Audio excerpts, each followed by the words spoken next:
Hey, welcome to the Backwoods Gourmet. Today we're going to make a shrimp and redfish chowder. But hey, pay attention because this chowder base is something you can use for anything.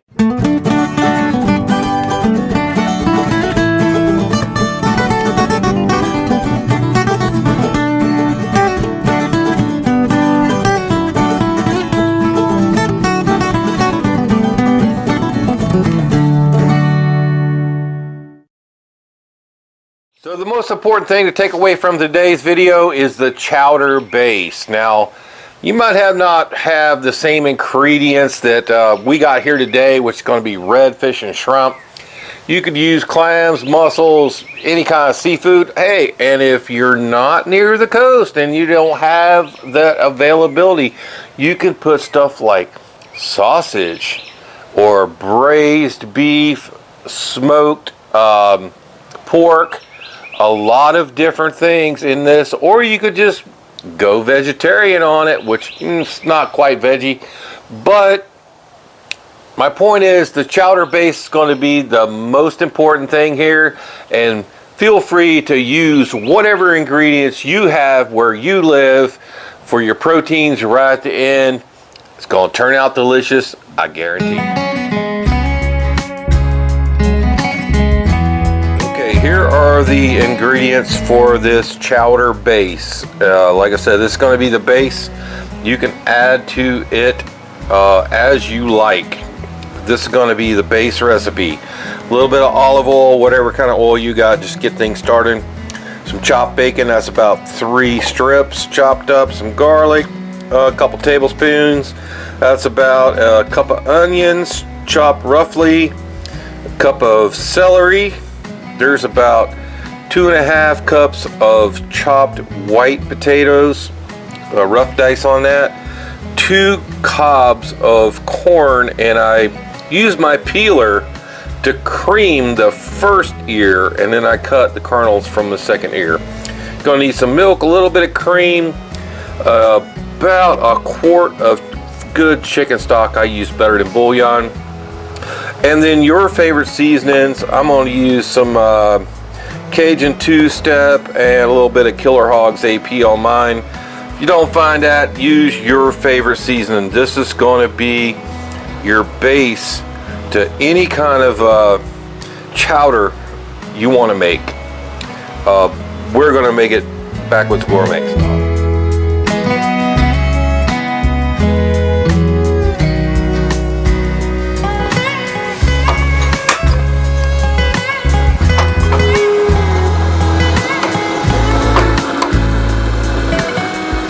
Alright, got that pot preheated, going with just a little olive oil. Get that thing started. Probably gonna have to turn that down a little bit, but it's good to have a hot pot when you start. That'll help stoking that olive oil. Gonna go ahead and kick that flame down. And go ahead and throw in our bacon. It's cold, so that's gonna take a little bit of heat out of the pot. As soon as that bacon starts rendering, let's go ahead in with our onions. We want to give a little bit of brownness on these guys. That's going to bring out the sweetness. Those onions is also going to bring your neighbors come calling, because the combination of bacon and onions is something special, and I have cut that fire down, and we're gonna let those go along there real nice and start getting a little color on them. So right as those onions just start to pick up a little bit of brown edges on them, go ahead and dump all those potatoes in there. Give them a good stir around, sure they get a good coating of that bacon grease and a little bit of olive oil that we put in there, and spread them out real nice. At this point, we're going to go ahead and put a little salt, pepper, garlic on them potatoes. We need to season this as we go. Okay, give that a little stir. I did soak these potatoes in a little salt water for about 30 minutes in the refrigerator before I brought them out. I want them to stay nice and chunky. I don't want them to break down. So I'm going to go ahead and bring over my lid. Again, you can use your Lieutenant Dan on this. It works just as well.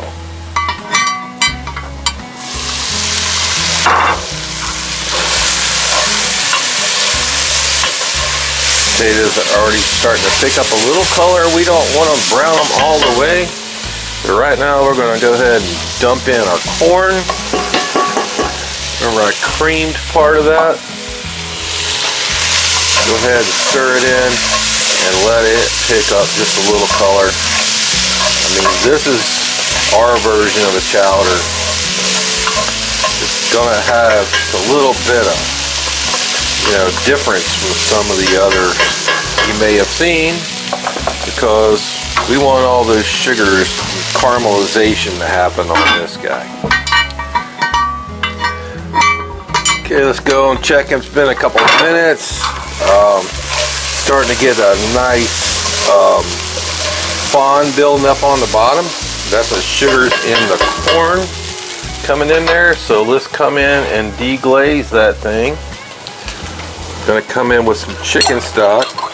Give it a good stir. I'm gonna just add a small amount to begin with, so I don't take all the heat out of the pot. Alright, and I'm gonna give it a good stir and raise that fond. The onions, the bacon, potatoes, and the corn up in the bottom. And you could do this on your campfire, your camp stove. You could do it over charcoal. Probably going to take a lot longer on charcoal. Okay, but those potatoes are already starting to get done. So let's go ahead and, now that fond's raised, let's go ahead and add about half of our quart of chicken stock.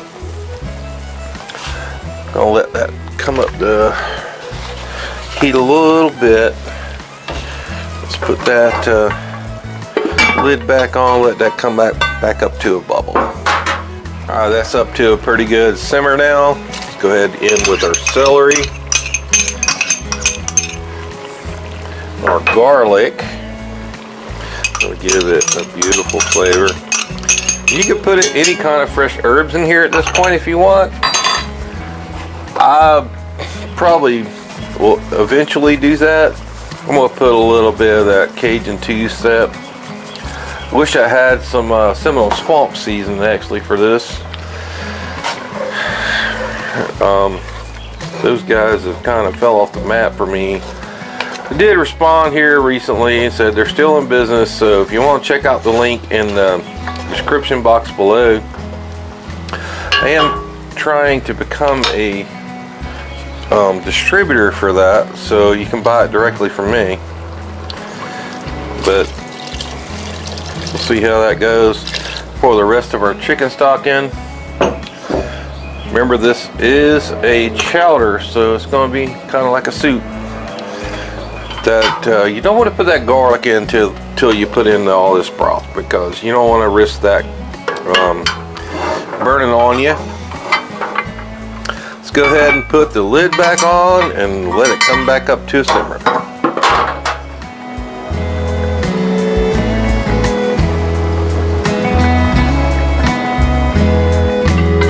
It's been about 6-8 minutes. Let's go ahead and take a look at our base. It's looking pretty good.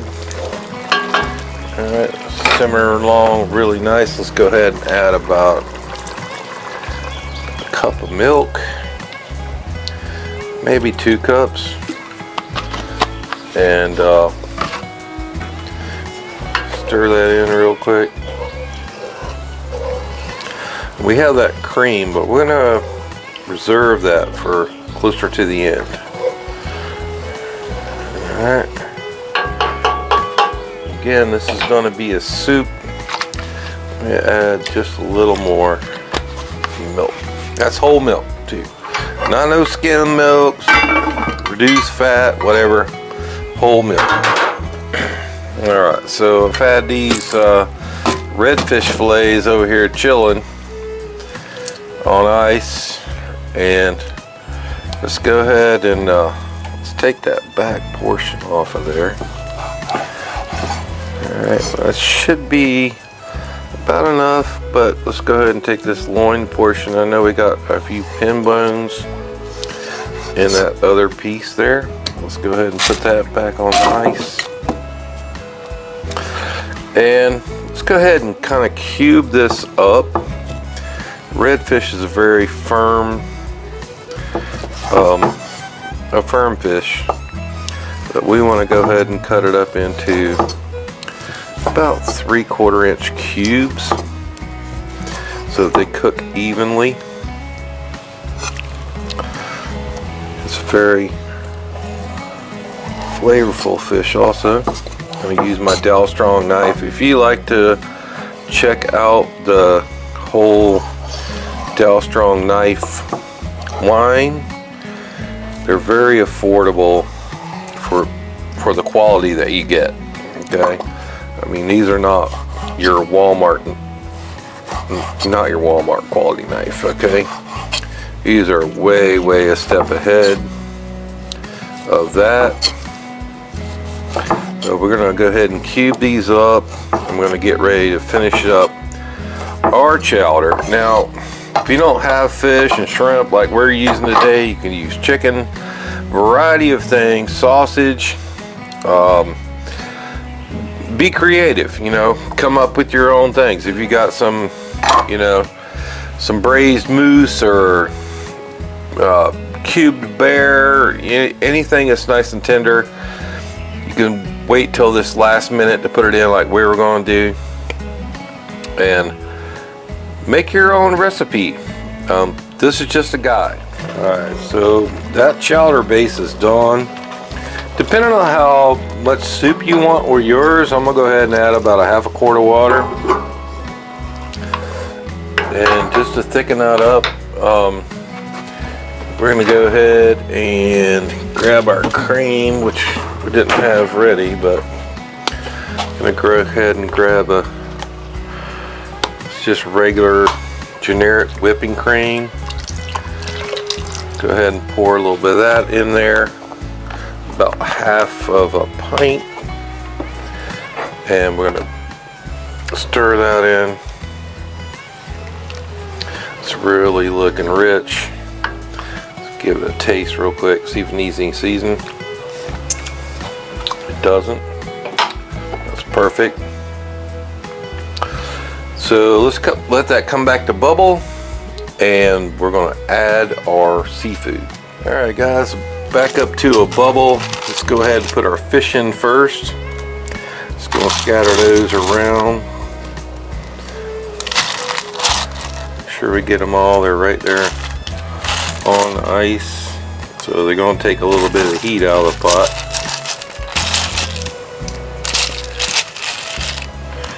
We want to make sure that they're nice and fresh. This is a redfish, but you could use catfish, crappie, brim. Okay, so just after we put the fish in, it comes back to a bubble. Remember, those cubes are going to cook really fast. All of our shrimp right in there. And this time, I'm not even going to bring it back to a bubble. There's a lot of heat in that pot. Just going to put the lid on, turn off the fire. Just let that sit for a few minutes, and we'll be ready to eat.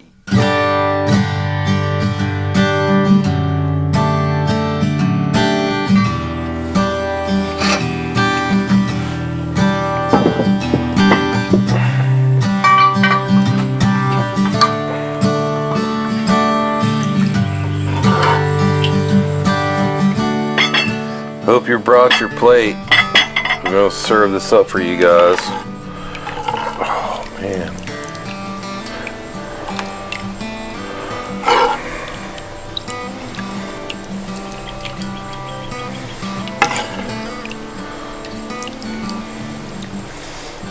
beautiful chowder. Gonna go ahead and garnish this for you. So gonna go ahead and give it a quick garnish of some Parmigiano Reggiano cheese right over the top of that. Wow. Alright. And we're going to give it a little bit more of our seasoning right over the top there. Let's finish it off with just a little basil sprig right on the corner of the bowl. That looks awesome. Today we made some homemade bread, and I'm just going to lift that right out of that Lodge cast iron pan right there. And it's just 4 ingredients: bread flour, a little bit of salt, some yeast, and basically water. So beautiful bread. Let's go ahead and put the rest back in that loaf pan. Let's go ahead and cut this for your chowder here. Cut a couple of wedges here with my DALSTRONG knife. I'm going to go ahead and place them around the edge.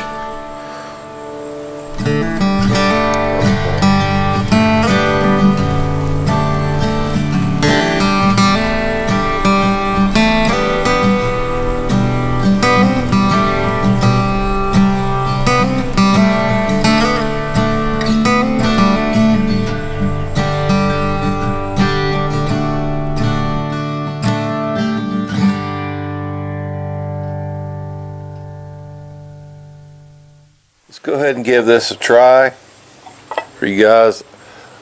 I hope you brought your plate because that looks delicious.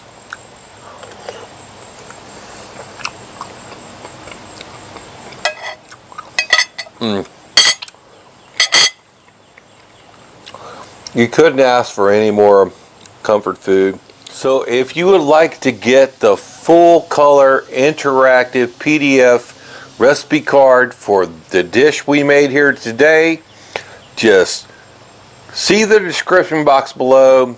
You can get it 2 ways. You can send it an email to me at the Backwoods Gourmet channel at gmail.com, or you can get it right now by clicking on our Etsy link and get it for just $1. So you might have seen in the video this beautiful Backwoods Gourmet cutting board.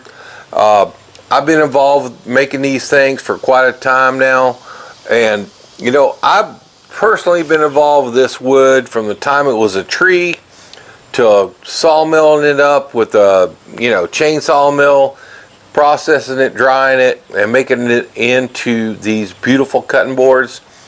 If you'd like to learn more about what we got available and the cost of them, please just send me an email, backwoodsgourmetchannel at gmail.com. We're not going to spam you. We'll just send you, what we got in stock. So thanks for watching Backwoods Gourmet. If you'd like to subscribe to our channel, you can do it right down there. And for another great Backwoods Gourmet video, you can see it right there. For a whole playlist of cast iron and Dutch oven cooking, it can be right up there.